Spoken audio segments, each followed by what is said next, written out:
Ruth, in your short career, you have been touring a lot. And yes. Most of it in Europe. What do you like about touring in Europe? Oh, everything.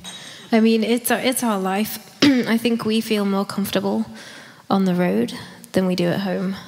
And to be honest, there's no better place to tour. You guys are so welcoming and hospitable, and you come to concerts and you listen. It's just, it's really beautiful. There's just a great respect, I think, for music. Cool. Brooklyn said, when I said, so what about, except music, what is important? I said, immediately said, we're both foodies. Yeah. I love food. But that sounds like you're totally into you're even collecting recipes for a tour recipe book or so. Yeah. I imagine that it's really hard being on tour where you can't really dictate or where there's not much place for going out to dinner and stuff. How do you keep up with that? Well, what's really strange is, you know, we've played maybe 650 concerts in the last 5 years or something. And normally it's just Brooklyn and I, you know, we do it all ourselves. So when you turn up at a venue and you start talking to a promoter and I ask like, ooh, what's good around here? What's good food? What kind of cheese do you have? You know, or chocolate, you know, and they get excited and they say, oh, well, it's only 2 of you. So, you know, let's go somewhere special. Mm-hmm. And they take us somewhere special and then, you know, they bring the chef out and, you know, we've toured Italy a lot and that is like incredible. Just for the food. Yeah, it's a bonus.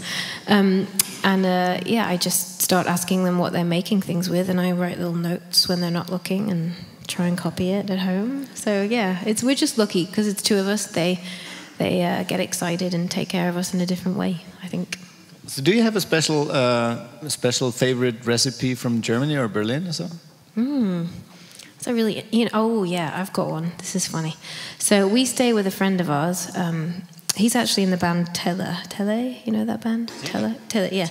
Our friend Stefan. He makes the best bircher muesli I've ever had, and he is addicted to it. So every morning we'd stay at his house and he would make us this bircher muesli, and I'd follow him around and try and figure out what he's doing, but he's a bit fast. So yeah, that's my favorite. So bircher muesli is what Berlin is famous for. That's good. Although you guys have a lot of good food. I've had some amazing food in this city. Yeah. Also, with your records, you sew things and you stitch and all this stuff. Yeah. While being on the road on the time, is this kind of your counteraction to being like replacing the roots that you don't have in a place with all this homey stuff? Maybe. I mean, the sewing of the CDs happened because we were touring like 5 years ago and someone in Amsterdam stole all of our CDs. And so we had to hand make them really quickly on the road. So we just started doing it, people appreciated it more, and so when we went home, we just started just doing that. And for me, it's just a really good way to like remain in the production of our music. It's not like we play a show and, you know, you buy a CD anywhere, but for me, that's a piece of me. I sewed that CD in my kitchen, you know, like that's my art. And for me, that's a beautiful way to just remain in the process rather than getting commercialized or whatever. It's just kind of... It's more individual when each... Yeah. Ich weiß nicht, ob das jetzt alle verstanden haben. So heißt nähen. Also sie haben ihre CD-Covers dann selber genäht und das ist dann eben so was Individuelles, was da doch reinkommt. I just translated sewing because I wasn't sure if they have it. Do you see yourself at some point settling down and not touring anymore, or is it just going on like that forever?